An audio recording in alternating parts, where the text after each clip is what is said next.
they wanted to. And I tried to persuade them, just go back to your homes. Just find a good man and get married. And I think I knocked some sense into Orpah, because after a little bit, she thought about it, and she hugged me, and she said goodbye. She went back to her family, and I was happy. I was happy for her. But Ruth, that girl, is stubborn. She held on to me, and she had this whole speech. She said, where you go, I will go. Where you live, I will live. Your people will be my people, and your God, my God. Where you die, I will die, and there I will be buried, so help me God. And I said, okay. You have decided? Okay, you can follow me. So we traveled from Moab to Bethlehem, and I think it was a miracle that we ended up in Bethlehem safe, but I feel like the robbers that see us, they won't even want to rob us, because what can you take from people that have nothing? Nothing to take from. So I got to Bethlehem, and I saw people that are family and friends that I used to have. They came up to me. They were so excited to see me. Apparently news traveled fast.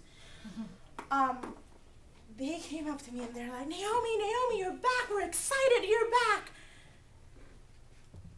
And I was so bitter. I was so bitter. I told them, don't call me that. That's a big joke. That's a big fat joke. They call me pleasant. Pleasant? Are you kidding me? Pleasant? If you see my life, it's not at all pleasant. If you see my life, there's only one word that I can say to describe my life. It's bitter. God has played a cruel joke on me.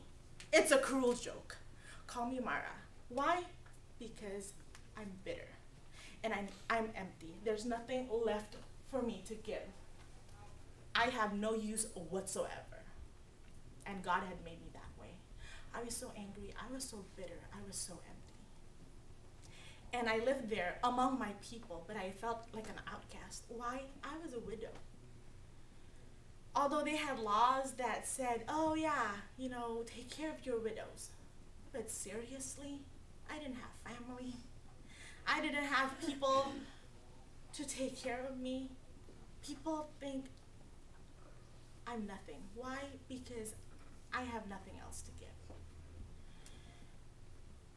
But you know something? I thought God played a cruel joke on me, but God did not. He came through. God came through for me, a widow who had nothing.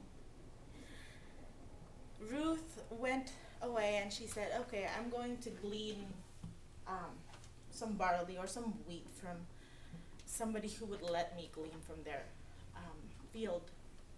And so she actually ran into Boaz. Boaz was my husband's relative of some kind. I don't know how they're related, but they're related.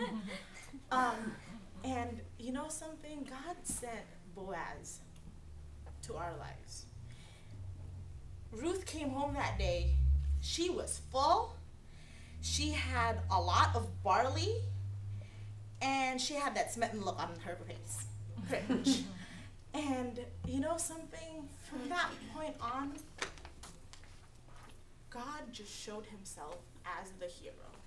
He showed himself as the Savior. He showed himself as the Redeemer. I was empty. I was nothing. I had nothing to give. But he showed up. He gave Ruth, a Moabite, the opportunity to be married to Boaz. And it was a long process, and it involved Ruth having to sleep on the threshing floor, which is a little bit scandalous. But God God came through, and I thought I had nothing, but then Boaz married Ruth, and they had a baby. His name's Obed, and they put Obed in my arms. And when I see Obed, I cried. Why? Because God turned the emptiness in my life and turned it into joy. God took the bitterness in my life and he gave me a family. And people were there telling me, Naomi has a son. Naomi has a son. I was a widow. But then I had Obed. I had a son. And so I just want to tell you today that if you feel empty or you feel bitter, God is there. And God won't let you stay empty and bitter. So call me Pleasant. Call me Naomi.